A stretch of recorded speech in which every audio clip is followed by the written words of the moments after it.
at least have a basic understanding of, what is it that you want to do. I have a friend who recently transferred out of 2 schools. He's from Malaysia. He went to Michigan State. He transferred out to Kansas, and now he's transferring to a different school. Which I'm just like, yo, bro, like, do you just have tons of cash to spend, or like that? But know what you're getting yourself into. That's very important, I think, because if, let's say, you were to go to a US school, let's say, right now, and suddenly, you tell your mom, hey mom, I feel like, US is not the place for me. I want to go to Australia or UK. Know that your credits might not transfer at all.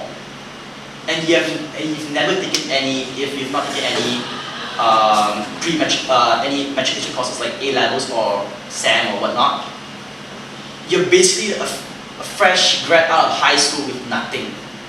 Not only did you waste money, you waste time.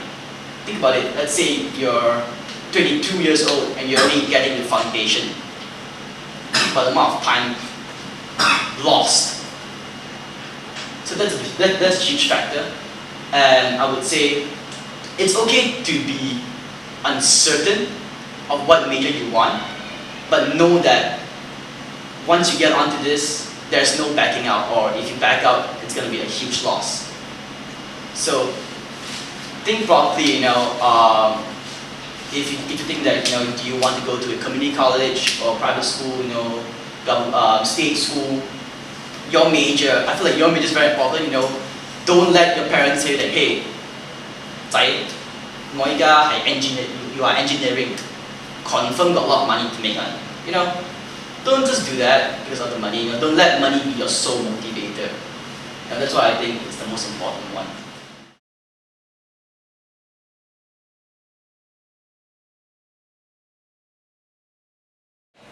So, but what I realized from my friends is that they take more than 4 years. If you take more than, let's say you take 4.5 years, I'd say it's good value. 4.5 years. So not only have you exceeded the time limit spent, you've wasted more money, and the half years spent is going to be in the States. So that's going to be, I would say, a huge ton of money. Like I spent 4 semesters here. January, May, August, and January again. And I transferred out 49 credits. Okay, I'm not sure if you guys think that's a lot, but I think that's a fair amount. So then when you transfer out, let's say January, then you go next year's August, for example, and you kind of finish it, so you're going to spend an extra year there, or an extra half a year there. So that's money spent. Like someone's hard-earned money is being spent there. I'm not trying to make you guys feel bad, but think about it. Like, are you sure this is what you want, or is it worth it? Because, and especially right now, times are tough. A dollar to ringgit now is 3.82 or 81. So it's tough. It's a burden on you, on your family, or on your sponsors,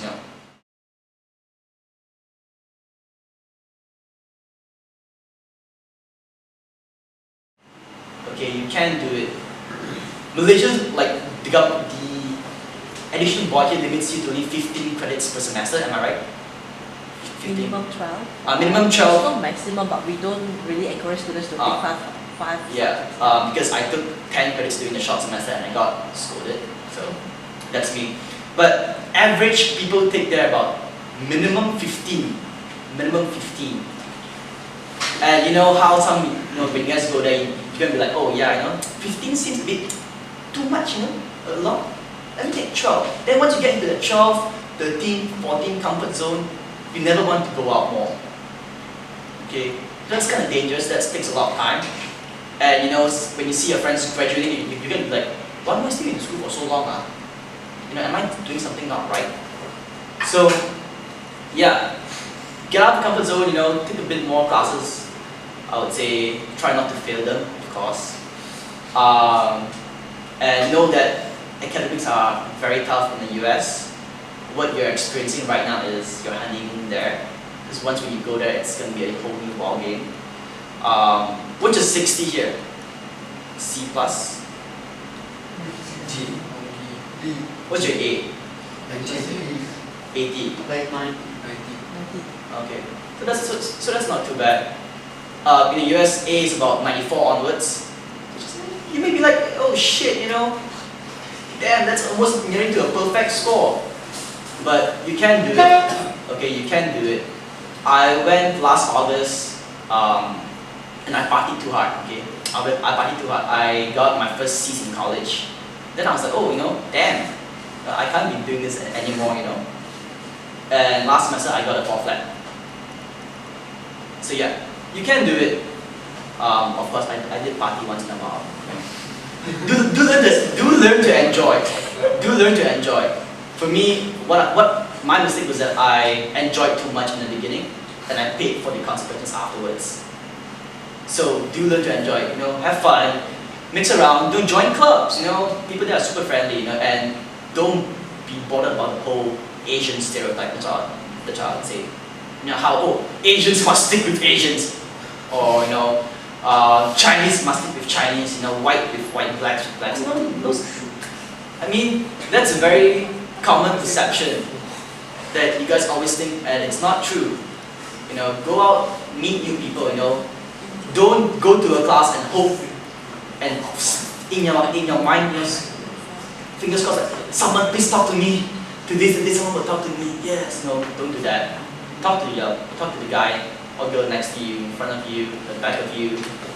Make new friends, and I would say have a blast actually, because once you're out in the real world, you know, like I'm very scared right now. You know, I'm graduating next May.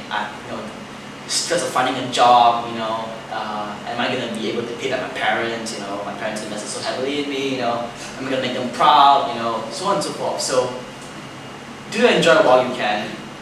Because once you're out in the real world, you know, things are gonna be tough, you know. You can't explore as much as you can, you know, you can't stand up in class and be like, you know what, screw you, you know, professor, you know.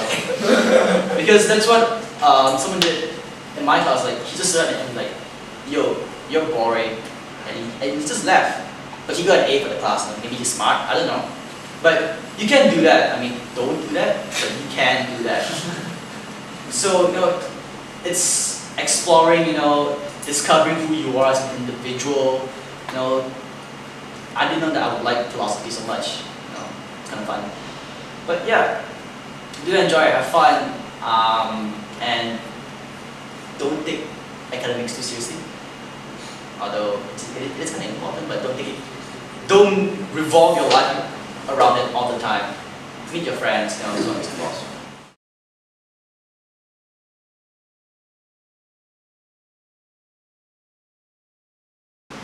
So it's gonna be big, unlike the class we have right now. Like let's say, you know, if you're in your calculus class, what maximum 40 students, 50 students, 30, 40 students. That's very small, man. I wish I could have that kind of class. So yeah, it's gonna be a very big class. You know, it's gonna take a lot getting used to. I would say here it's much of a lecturer giving you, okay, you know, here are my notes, you know, here are what you should do it, then you can get your A. Back there it's like, oh yeah, come to my class, I'm going to show you these slides, go back home, study the next 3/4 of it yourself. So it's going to be very different, you know. Like I say, I don't plan to shock you, but you know, you're supposed to know what you're getting yourself into. And besides that, I think you guys are all fine. You guys all look like smart people to me. You guys should be doing fine.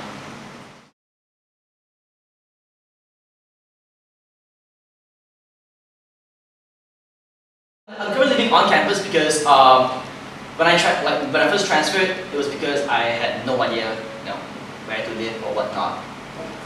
And I would say it's been a blast. It's been a wonderful experience because not only did I meet many more people, you know, I was kind of closer to campus. And I really recommend people living on campus for their first year, or at least their first semesters. Yes, I get it, you know, living on campus is I would say, more than off campus. Like I pay about $2,400 per semester, so that's about $600 per month. Off-campus pays about $400 per month. So you save about $800 in a semester. So that's a lot of money, but you get a different experience. I would definitely recommend living a semester or a year if you want to.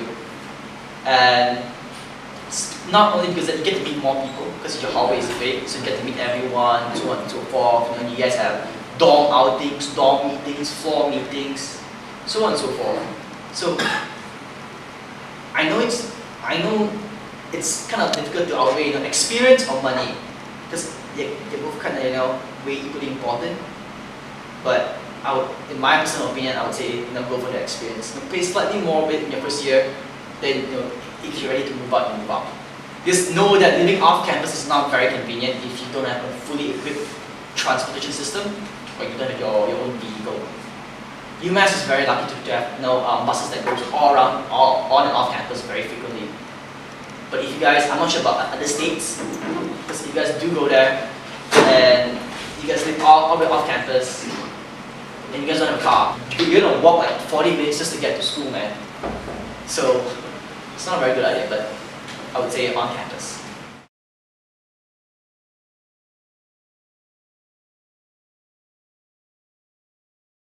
I spent about, let's see, UMASS is rather, I won't lie to you, UMASS is rather expensive. Your estimated budget is $49,100 per year, but you won't use that much. Trust me. You won't use that much. So 49 is including of your room and board, tuition, your meal plan, so on and so forth. I used my total spendings per year was actually only $47,000, so 2,000. Yeah, it's gonna be a bit more than what you use. So, but you have to be able to prove that you can at least afford this amount of money when you apply for that school, or when you apply for your visa.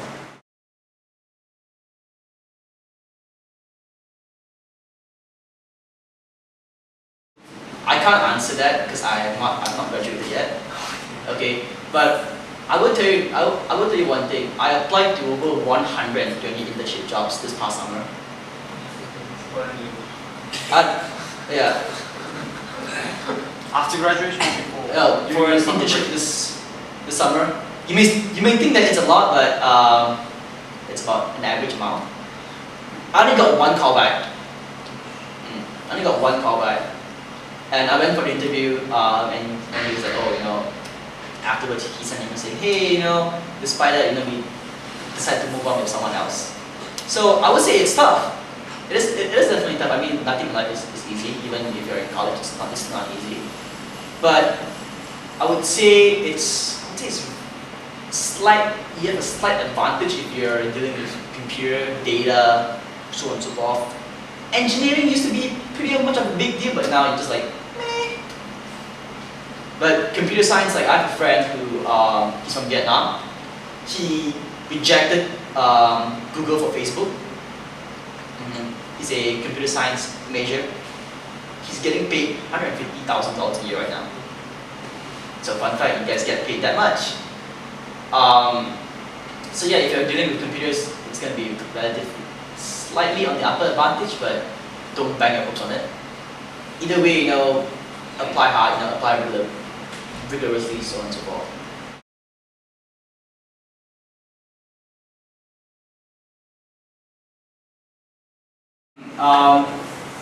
Alright, I'll give you like a brief. Sorry about that, man. That's good. I'll give you a brief background. Okay, so Eisenberg, my school of management, we're top 20 for graduate program, MBAs, PhD, so on and so forth. Top 25 in the nation for undergrad programs. It's a very competitive school to enter, but classes are amazing in the sense that I would say the classes that I've taken so far, the profs are so amazing that I took this class last semester. Every day I go in, I learn something new every single day. Okay, that's how I would say my experience was. I learned about tech every single day. I learned that you can't hack into Facebook. Okay, it runs at 128 bits per second. So that's a very, very high encryption. It takes about at least a year and a half to prepare just to hack into Facebook.